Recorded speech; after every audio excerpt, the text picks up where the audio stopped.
I think you just heard from the Secretary General on Syria. As he mentioned, he said Syria is at a crossroads of civilization, and it is painful to see its progressive fragmentation. He called on all parties to engage seriously with Geir Pedersen, his special envoy for Syria. Meanwhile, on the ground in Hama, local authorities tell us that tens of thousands of families in the city have been displaced, some of whom have fled to homes. And just to note that Hama had previously been a destination point for people fleeing hostilities in and around Idleb and Aleppo, so one can only imagine the scale of the crisis in that city. We and our partners continue to provide support wherever and whenever we can to people displaced by the ongoing hostilities. Yesterday, our Deputy Regional Humanitarian Coordinator for the Syria crisis, David Carden, led a cross-border mission to Idlib from Turkey to assess the situation. He was accompanied by a number of other UN agencies, including OCHA, UNICEF, UNHCR, WHO, and our colleagues from our security department. The team also visited a reception center in Dana, hosting dozens of households newly displaced by the hostilities, and spoke with families who fled their homes in western Aleppo. During the visit, our refugee agency and local partners provided mattresses, blankets, cooking materials, and other items. People at the reception center urgently need water and sanitation support, as well as heating material. Mr. Carden and the UN team also visited the Sham Surgical Hospital, which is treating patients wounded by the recent attacks. From November 27th to December 2nd, this hospital alone provided life-saving care to more than 200 people, while its ambulance system supported more than 130 people. WHO is providing medical supplies to the hospital, including trauma kits, but health workers are working there are not being paid due to chronic underfunding. Since the start of the escalation of hostilities, more than 30 health facilities in northwest Syria have ceased operations, putting immense strain on the remaining functioning hospitals. Meanwhile, WFP is scaling up to assist people affected by the escalation of fighting in the northwest. The agency is providing ready-to-eat rations and hot meals and has so far served more than 10,000 people. The provisions of hot meals is being ramped up with the help of our partners on the ground. One WFP-supported kitchen began operations in Aleppo on Tuesday, and another one is now operating in homes. The agency is also providing food to displaced people wherever they are, on both sides of the front lines and in all areas of control. WFP is working to negotiate safe supply corridors to allow a rapid and substantial response to all those who need it. And also just to flag that this morning, Izumi Nakamitsu, the High Representative for Disarmament Affairs, briefed Security Council on the elimination of chemical weapons program of the Syrian Arab Republic. Those remarks were shared with you. And in Lebanon, our OCHA colleagues tell us a humanitarian convoy today reached the city of Nabatea in the south of the country and delivered food for more than 4,000 people in that area. Since 23 September, more than 9 million packages of food have been distributed by the UN and our partners to people impacted by the crisis. OCHA also reports that in addition to the destruction of their homes and essential services in their communities, families in southern Lebanon continue to face insecurity and restricted access. This includes the risk posed by unexploded ordnances and the daily warnings from the Israeli army urging civilians to avoid returning to many villages in the south. This is obviously complicating our humanitarian and recovery efforts.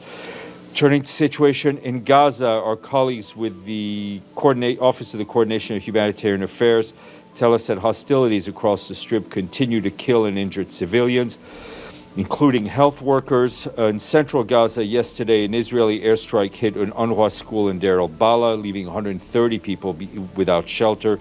In the south, another airstrike hit a group of tents last night in Khan Yunis, near Al-Rashid Street, which is a road along the coast, causing nearly 50 casualties. That's what the head of the community is telling us. OCHA also carried out an assessment today and said the airstrikes burned about 40 tents. We and our partners are mobilizing response efforts to support those who've lost shelter. And in Khan Yunis yesterday, a paramedic from the Red Crescent Society was fatally shot after transporting patients for treatment. Over the past 14 months, hundreds of health and humanitarian workers in Gaza have been killed. Once again, we stress that civilians, including patients and healthcare workers in hospitals, must be protected at all times. And in North Gaza Governorate, humanitarian access has been almost non-existent for the past 2 months since the start of the siege, and civilians there are coping with catastrophic shortages for the essentials of survival.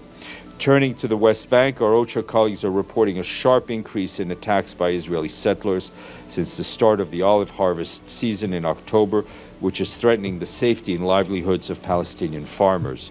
From the 27th of October to 27th of November, settlers vandalized more than 700 Palestinian-owned trees and saplings, mostly olives, in Palestinian villages around Hebron, Ramallah, and Salfit.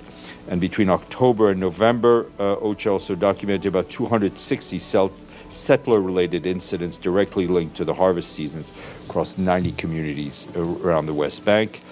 Turning to Sudan, and particularly the situation in North Darfur, where our humanitarian colleagues are telling us they're alarmed by the impact of violence on civilians in Zamzam camp for internally displaced persons. Amid reports of ongoing shelling and insecurity, people continue to flee the camp. The International Organization for Migration reports that on Wednesday, more than 2,100 people were displaced from Zamzam camp, mostly to other locations within the localities of Al-Fasher and nearby Dar es Salaam. OCHA stresses again that civilians sheltering in Zamzam must be protected, and all parties to the conflict have obligations in this regard. International humanitarian law requires that constant care be taken to spare civilians throughout military operations. That includes taking all feasible precautions to avoid civilian harm when planning and carrying out attacks, as well as protecting civilians in areas around their control against the effects of an attack. The World Food Programme warned today that any attacks in Zamzam could delay the arrival of 8 convoys on their way to the camp, where famine is confirmed. WFP recently delivered vital food supplies to Zamzam via the Adre border crossing in Chad. The agency says all of the much-needed food assistance that arrived in that convoy have now been distributed to families. The World Food Food Programme stresses that a regular flow of food and nutrition aid is the only way to stop the famine and save lives. And from South Sudan, our peacekeeping colleagues in the country tell us that the Tumaini initiative has resumed in Nairobi. Speaking at the opening, the Deputy Special Representative of the UN in South Sudan, Guang Kong, stressed the importance of a successful outcome from these discussions of the country. Mr. Kong also noted that tangible progress and collective action by all participants is necessary to retain the confidence of the international community in the region. The UN mission notes that the Kenya-hosted talks, which began in May, are a high-level mediation effort to create a more inclusive political environment in South Sudan, and ahead of the country's first elections, which are now scheduled for December of next year. The Tumaini initiative brings together groups that have not signed the revitalized peace agreement of 2018 with the government. Just want to flag that the head of our office for West Africa and the Sahel, Leonardo Santos Shimao, is in Accra in Ghana for a 5-day mission. This is part of his office's continued engagement to support the peaceful elections in Ghana, which are scheduled this Saturday. While there, Mr. Shimao will meet with key stakeholders involved in the political process. The UN Trade, UNCTAD, today released its latest global trade update, showing that global trade is set to reach a record $33 trillion in 2024. UNCTAD noted this $1 trillion increase reflects a 3.3% annual growth, highlighting resilience in global trade despite persistent challenges. According to the report, robust growth in service trade is up 7% for this year, accounted for half of the expansion, while goods trade rose 2% but remained below the 2022 peak. UNFPA today launched a $1.4 billion humanitarian appeal to address the unique needs of women and girls trapped in or uprooted by a wave of emergencies occurring around the world. UNFPA warned that without urgent global action, the world's most vulnerable women and girls will be caught in the crossfire of violent conflict, extreme weather events, and record level of forced displacement. Despite the challenging funding environment, UNFPA is deploying thousands of midwives, medical teams, and humanitarian zones. This year, UNFPA equipped over 3,500 health facilities to deliver care and established more than 1,600 safe spaces for women and girls to seek refuge and empowerment program. And in the year ahead, UNFPA will strengthen local and national responses to improve emergency preparedness. Please give to this appeal. Today, we mark the day for, if anybody can guess, it's the International Volunteer Day for Economic and Social Development. And I know you were about it. It's on the tip of your tongue, Margaret. In the message, the Secretary General says that volunteers embody the best of humanity. And just a reminder that our own UN volunteers work to advance peace, justice, and equality in 169 countries around our little planet. Today is also World Soil Day. That'll keep you grounded. Yes, hold on. Did you know that it can take up to 1,000 years to produce 2 to 3 centimeters of soil? Our planet's survival depends on the precious link with soil, and this year's theme is caring for soils, measure, monitor, and manage.